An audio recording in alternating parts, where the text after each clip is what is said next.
And for the first time ever, an African-American woman now holds the most powerful job in Dallas City Hall. Thank you for watching tonight. I'm Cynthia Izaguirre. And I'm Chris Lawrence. As city manager, Kim Tolbert wields more power than even the mayor. Not everyone is happy about that. Cole Sullivan joins us live from City Hall with more details tonight. Cole?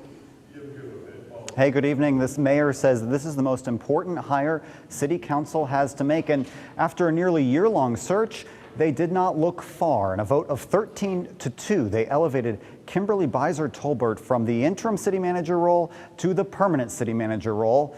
It's a job she knows a little something about. Dallas City Hall has been home almost as long as Dallas has for Kim Tolbert. She started here as an intern. Now she's set to take over the top job, the first black woman to ever hold the post. I have the same level of excitement and enthusiasm that I had 32 years ago when I stepped into City Hall. As city manager, she'd write the city's $5 billion budget, oversee the police and fire departments, and manage the people in charge of building permits and road repair. Buoyed by support from a coalition of groups representing the city's black community, City Council named her to the interim job in February. With 12 voting in favor. Some expressed concern at how fast Tolbert was replacing her former boss, T.C. Broadnax, who left Dallas for Austin. I'm concerned about a rush to name an interim when we should be considering all possibilities systematically. Nonetheless, she took over this summer, and even as she reorganized city departments and wrote memos to council touting success redefining police and fire pension strategy and establishing a new homelessness response, Tolbert stayed coy about gunning for the permanent gig. Can you confirm? Can y'all see the look on my face? But no one was surprised to see her face among 4 semifinalists named in November. The new city manager must name a permanent police chief and deal with voter-approved Propositions S and U, which the city says threaten to mire Dallas in lawsuits and cripple it financially. No small task for the woman who's been filling in on the job since the summer. May the 2nd, when I started my tenure, it's like the stage lights just got a little bit brighter.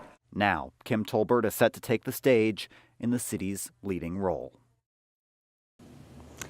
And not everybody is happy about that. It was a vote of 13-2. 2 people voting against her who also voted against naming her interim back when that happened in February of last year. One, Kara Mendelson, says that she wants the city to take a new direction.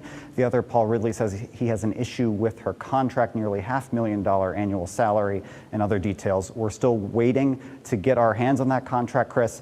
I've already filed an open records request for it. Well, I have to imagine hiring a new police chief will be one of her top priorities. What are you hearing on that end? I have some new reporting tonight, Chris, on that. I just spoke with the head of the city's largest police association. He says that he's in favor of elevating interim chief Igo to the permanent role. He says with the issues facing the city, including a pension discussion, salary negotiations, the World Cup coming up, and implementing Proposition U, that controversial hero amendment, he says doing a national search for a new chief is like, quote, going to Vegas and rolling the dice. He says he plans to tell Kim Tolbert that when they have a meeting that's already scheduled. Back to you. All right, between you and Rebecca Lopez, I know we're going to stay on top of that announcement as well. Thanks, Cole.